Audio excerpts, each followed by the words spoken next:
It's nothing better than Saturday morning cartoons in your 30s. No, Wolverine, don't do it. That's not Gene.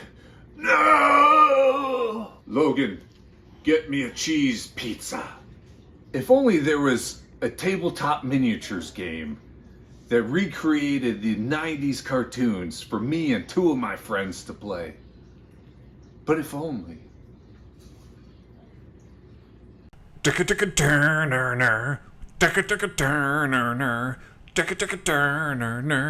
Marvel Crisis Protocol.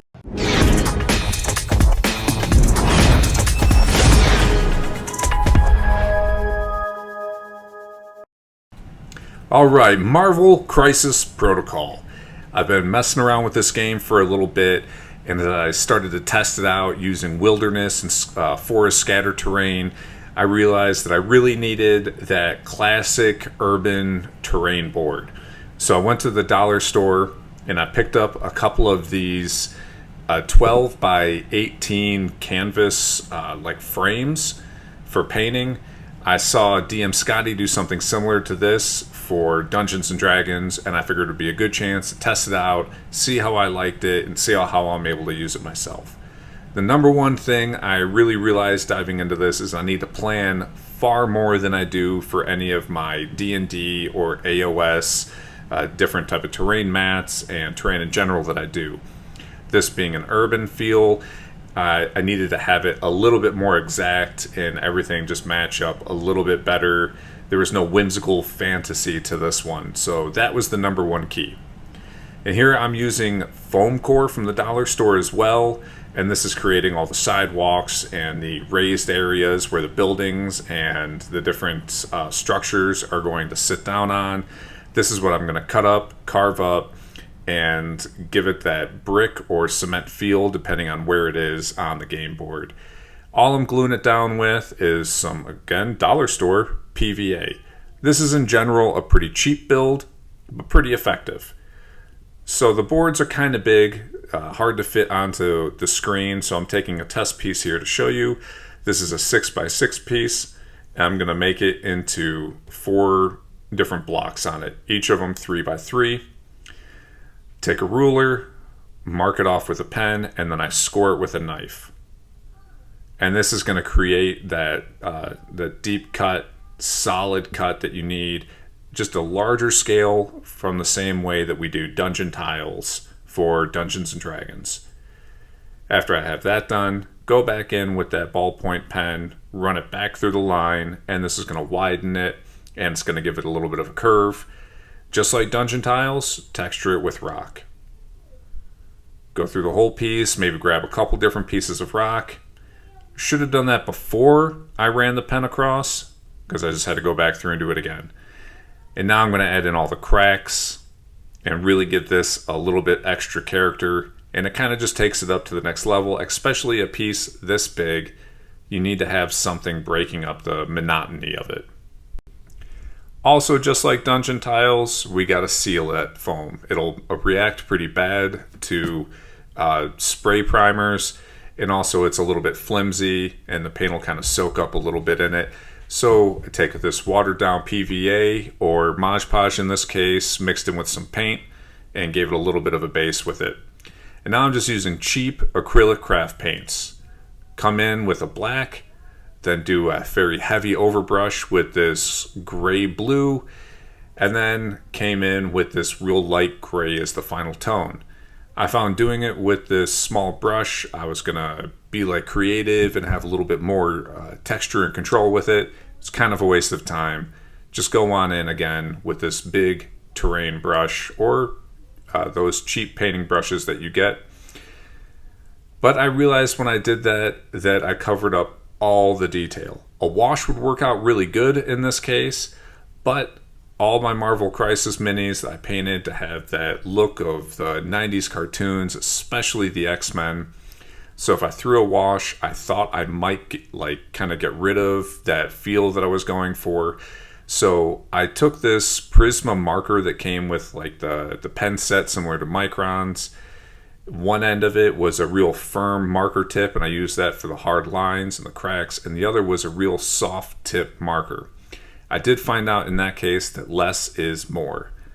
And now I skip on over and jump into the asphalt, and this is AK, just asphalt terrain diorama. You can see it a little bit there in the background. It worked fantastic. After I get all that laid down, I didn't want to create a template. I was kind of moving a little bit quicker, and I wanted to rush through it just a little bit, and I remembered I have a yellow paint marker from when I worked in forging. So I went through, kind of hashed it out with a ruler. Every inch I put in a 1/2 inch mark, and I felt scale-wise it worked pretty well. Now it's time for all the fun stuff since the basics are all covered, and I wanted some manholes. So I grabbed wooden discs that I had from the craft store, primed them brown, threw in some rust solution onto it because I thought it would just give it this off color. Didn't want everything to be gray, and I didn't want to use any metallics.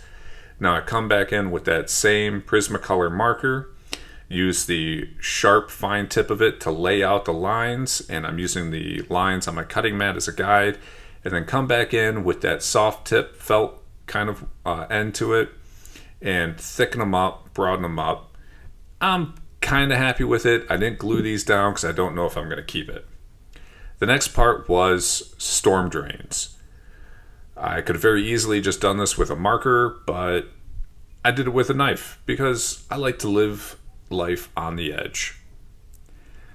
So I'm going to mark out 1-inch sections, and I could come up with a small pair of snips, but I decided to use tin snips because that's the first tool I found that would do this.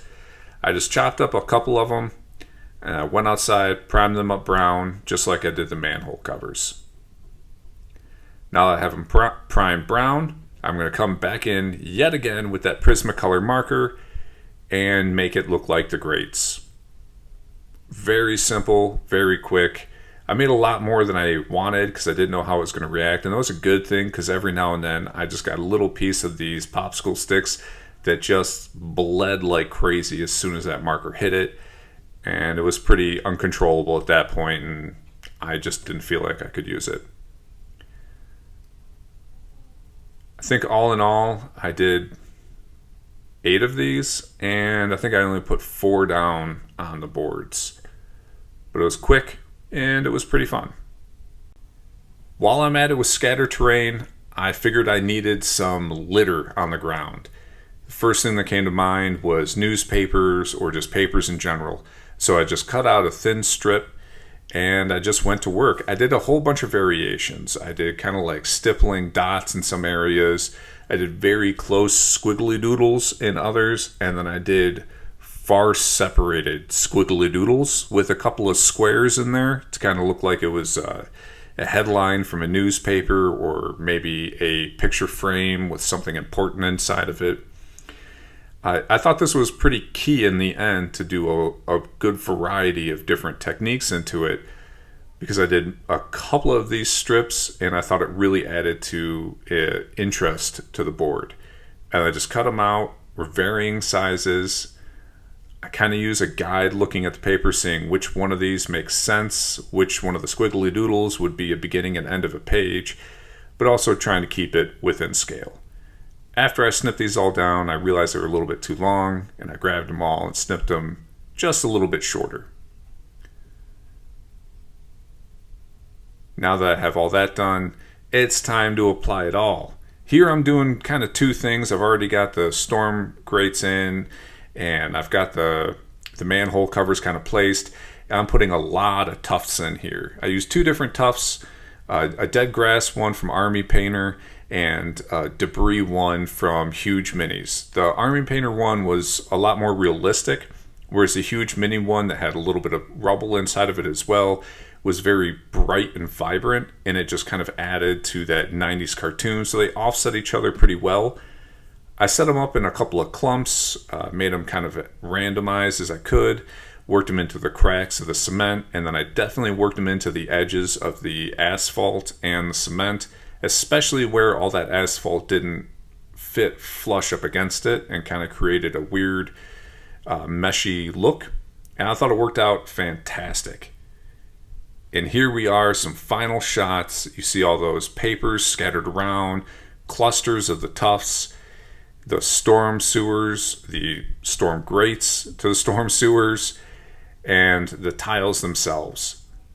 For the beginning stages of this, I thought this all came together really quick, really well, and now I'm really excited to finish building the Start Collecting set of Marvel Crisis Protocol, and then see what else I can add to this. Fire hydrants, garbage piles, apartment buildings.